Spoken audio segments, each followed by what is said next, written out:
அனைவருக்கும் அன்பான வணக்கங்களை தெரிவித்துக் கொள்கிறேன். கேள்வி நேரம் நிகழ்ச்சிக்காக உங்கள் அனைவரையும் அன்போடு வரவேற்கின்றேன். இன்றைய கேள்வி நேரம் நிகழ்ச்சியில் நம்ம என்ன தலைப்பில் விவாதிக்க போகிறோம் பார்க்கலாம். இது நம்ம விவாதத்திற்காக எடுத்துக்கொண்டிருக்கக்கூடிய தலைப்பு என்பது அரங்கேறும் காட்சி மாற்றங்கள். இதுதான் இன்றைய தலைப்பாக எடுத்துக்கொண்டிருக்கிறோம். நெருங்குகிறது தேர்தல், அரங்கேறுகிற காட்சி மாற்றங்கள், திராவிட கட்சிகளுக்கு எதிரான கோஷம் என்பது வலுவிழந்து கொண்டிருக்கிறதா? இதுதான் இன்றைய தலைப்பாக இருக்கிறது. இந்த தலைப்பை நாம் எடுப்பதற்கான காரணம் என்ன அப்படின்னு கேட்டீங்கன்னா, இந்த 2016 சட்டசபை தேர்தல் என்பது ரொம்ப முக்கியத்துவம் வாய்ந்ததாக கருதப்படுகிறது. நீங்க இதற்கு முன்பு தேர்தல்களை எல்லாம் பார்த்தீங்கன்னா கூட்டணி ஏற்படுவதில் பிரச்சனை இருந்துட்டே இருக்கும். அது என்ன பிரச்சனை அப்படின்னா, எத்தனை இடங்கள் அப்படின்றதுல கட்சிகளுக்கு இடையே பிரச்சனை இருந்துட்டே இருக்கும். இந்த தொகுதி தான் எங்களுக்கு வேணும் அப்படின்றதுக்காக கடைசி வரை சில கட்சிகள் முரண்டு பிடிக்கும். அதற்கான பேச்சுவார்த்தைகள் நடந்து கொண்டே இருக்கும். ஆனால் இந்த தேர்தலில் தான் திராவிட கட்சிகளுக்கு எதிராக, திமுக அதிமுகவுக்கு எதிராக ஒரு மாற்று அணியை கட்டமைப்பதில் எல்லா கட்சிகளும் தீவிரமாக ஈடுபட்டு கொண்டிருந்தார்கள். திமுகவும் வேண்டாம், அதிமுகவும் வேண்டாம். ஒரு புறம் பாமக, ஒரு புறம் மக்கள் நல கூட்டணி, இன்னொரு புறம் பாஜக தலைமையில் அவங்க ஒரு கூட்டணி அமைப்பதாக சொல்லிக் கொண்டிருந்தார்கள். ஆனால் தேர்தல் நெருங்க நெருங்க திராவிட கட்சிகளுக்கு எதிரான அந்த குரல் என்பது வலுவிழந்து கொண்டிருக்கிறதா அப்படின்ற கேள்வியை எழுப்ப வேண்டியிருக்கிறது. காரணம், பாஜக, தேமுதிக, திமுக கூட்டணி ஏற்படுவதற்கான வாய்ப்புகள் இருக்கிறது அப்படின்னு சுப்பிரமணிய சுவாமி அவர்கள் தனிப்பட்ட கருத்தாக சொன்னார். அதை சார்ந்து பாஜக தரப்பிலிருந்து சில கருத்துக்கள் முன்வைக்கப்பட்டன. ஒருபுறம் மக்கள் நல கூட்டணியிலிருந்து தலித் முதல்வராக வேண்டும் அப்படின்னு சொன்னபோது, ஒருவேளை விடுதலை சிறுத்தைகள் கட்சி இதை பிரச்சனையாக்கி திமுகவோடு சேருவதற்கான வாய்ப்புகள் இருக்கிறது அப்படின்ற கோணத்திலும் பேசப்படுகிறது. உண்மையில கள யதார்த்தம் எப்படி இருக்கிறது? நீங்க இரண்டு முயல்களை ஒரே நேரத்தில் ஓடி பிடித்து விட முடியுமா? ஒன்று திமுக அல்லது அதிமுக, இதில் ஒன்றை தான் வீழ்த்த வேண்டும், வீழ்த்த முடியும் என்று சொல்லக்கூடிய அரசியல் நோக்கர்களினுடைய கருத்து, அது யூகமாக இருக்க போகிறதா, கற்பனையாக இருக்க போகிறதா அப்படின்னு பல தளங்களில் விவாதிக்க வேண்டிய தலைப்பு. நம்ம தொடர்ந்து விவாதிக்கலாம்.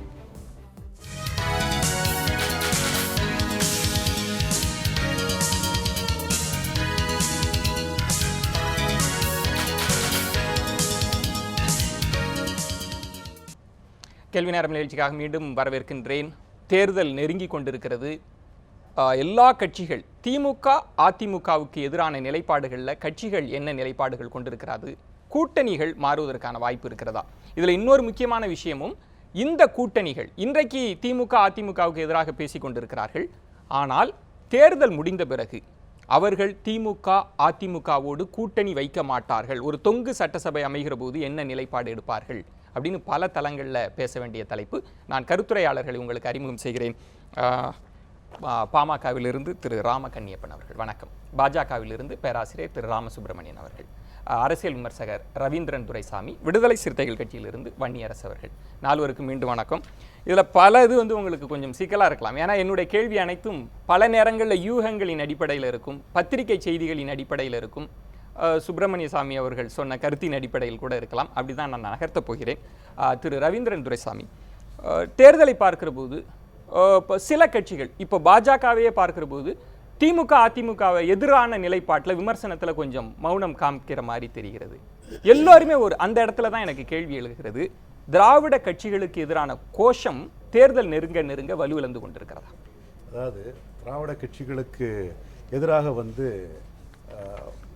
இடதுசாரி அணி, இடதுசாரி அணி மக்கள் நல கூட்டணி, இடதுசாரி சிபிஎம் சிபிஐ மதிமுக விடுதலை சிறுத்தைகள், இவங்களும் பாட்டாளி மக்கள் கட்சிகளும் தொடர்ந்து அவங்க ஒரு அணியாட்டை, ஒருத்தர் முதலமைச்சர் வேட்பாளர் நிறுத்தி இன்னொருத்தவங்க கொள்கை திட்டங்களையும் வெளியிட்டு அவங்க ஃபைட் பண்ணிட்டு இருக்கிறாங்க. அந்த ரெண்டு தரப்புலையும் எந்த மாற்றம் வராதுன்னு தான் நான் நினைக்கிறேன்.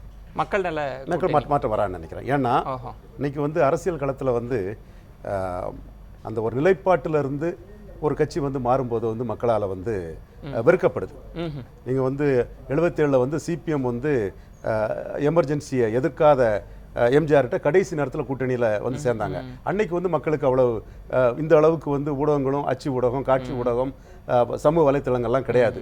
அப்போ அன்னைக்கு அந்த சிபிஎம் மாறினது தான் எம்ஜிஆர் மைனாரிட்டி கவர்மெண்ட்டாக வராமல் எம்ஜிஆருக்கு ஒரு மெஜாரிட்டி கவர்மெண்ட் கிடைக்கிறதுக்கு அன்னைக்கு இடதுசாரிகள் உதவி பண்ணாங்க. இன்னைக்கு அப்படி இல்லை. இன்னைக்கு நீங்கள் கடந்த 10 ஆண்டுகளுக்குள்ள அரசியல் வரலாற்றை பார்த்தா கடைசி நேரத்தில் மதிமுக 2006 மாறினது மிகப்பெரிய பின்னடைவை மதிமுகவுக்கு கொடுத்துட்டு.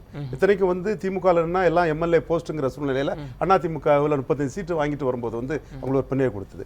அதே மாதிரி பாட்டாளி மக்கள் கட்சியை பொறுத்த அளவில் அவங்க மேலே ஒரு குற்றச்சாட்டு வரும்போது வந்து 2009 வந்து கடைசியில் அவங்க கட்சிக்குள்ள ஒரு வாக்கெடுப்பு நடத்தி மாறினாலும் கூட இவர்கள் அடிக்கடி அணி மாறுவாங்கங்கிற ஒரு கெட்ட பேர் வந்து அவங்களுக்கு அதிமுக உள்ள ஆதரவாளர்களும் பொதுவான வாக்காளர்களும் கிடைக்காம அவங்க வந்து அவ்வளவு எம்பி தொகுதியிலையும் தோல்வியிட நேரிட்டது. 2011 வந்து மீண்டும் அவங்க 0 மார்க் போட்ட திமுக கூட்டணியில் வரும்போது அதுவும் மக்கள் மத்தியில் ஏற்றுக்கொள்ளப்படலை.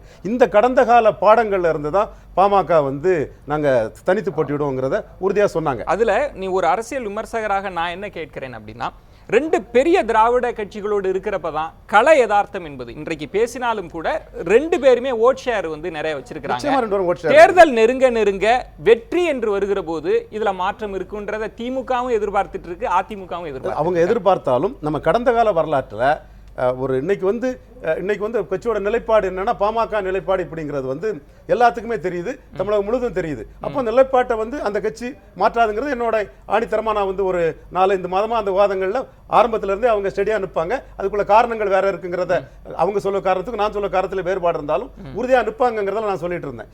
ஆனா அவங்க மாறும்போது மக்கள் மத்தியில வந்து எந்த கட்சினாலும் மாறும்போது வந்து பொதுமக்கள் மத்தியில் அந்த கட்சி மேல வெறுப்பு வருது. அந்த பெரிய கட்சியோட வாக்காளர்களும் வந்து இவங்க நம்பகத்தன்மையற்றவர்கள்ங்கிற ஒரு எண்ணம் வருது. ஸோ அந்த கிரெடிபிலிட்டி கொஸ்டின்ல மக்கள் நல கூட்டணியும் பாமகவும் வந்து மாற மாட்டாங்கிறது என்னோட கருத்து. திரு ராமசுப்ரமணியன், மக்கள் நல கூட்டணி மாறாது, பாமக மாறாது அப்படின்றப்ப நம்ம பேச வேண்டிய விஷயம் பாஜக.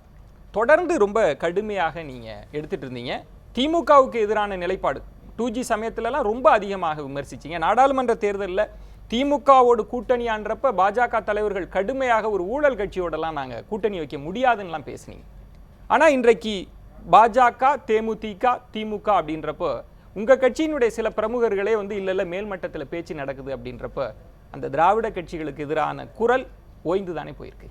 இல்லை, அதாவது நீங்கள் அந்த ஹையர் லெவலில் யாருன்னு பேசினா டாக்டர் சுப்பிரமணிய சுவாமி அவர்கள் பேசியதை நீங்கள் அதைத்தான் நீங்கள் ஆதாரமாக வைத்துக்கொண்டு பேசி, அதை தொடர்ந்து திரு ஆச்சாரி அவர்கள் ஒரு விவாதத்தில் சொல்றாரு, உங்களுக்கெல்லாம் தெரியாதுங்க, மேல்மட்டத்தில் நாங்கள் பேசுகிறோன்றதையும் நான் அதை மட்டுமே வைத்து கணக்கிடலை. சமீப காலமாகவே பாஜக தலைவர்கள் 2 பெரிய கட்சிகளுக்கு எதிரான குரலில் கொஞ்சம் அடக்கி வாசிப்பதை பார்க்க முடியும். இல்லை, நான் நீங்கள் பேசினது உண்மைதான். அதாவது ஒருத்தர் டாக்டர் சுப்பிரமணிய சுவாமி அவர் பேசியதற்கு ஒரு விளக்கமாக ஆச்சாரி அவர்கள் பேசினார்கள். அது அவர் நீங்கள் பார்த்தீங்கன்னா டாக்டர் சுப்பிரமணிய சுவாமி என்ன பேசினாரோ அதே தான் இவர் ரிப்பீட் பண்ணினார, இவரா ஒன்றும் புதுசாக கருத்து சொன்னதாக இல்லை. அதில் என்ன சொல்றாருன்னா, நாங்கள் அமித்ஷாவோடலாம் பேசிட்டு இருக்கோம், அந்த ஆப்ஷன் அந்த டோரையும் நாங்கள் ஓப்பன் பண்ணிட்டோம்னு சொல்றாங்க. அதை நம்ம ரூல் அவுட் பண்ண முடியாது. இல்லை, அதுதான் பெரிய விவாதமாக மாறி. அதுதான் அதுக்கு முக்கியமாக யார் பேச வேண்டியதுன்னு பார்த்தா நான் என்னுடைய லெவலில் நான் பேச முடியாது. அதே போல் உயர்திரு இல கணேசன் போன்றவர்கள், டாக்டர் தமிழிசை போன்றவர்கள்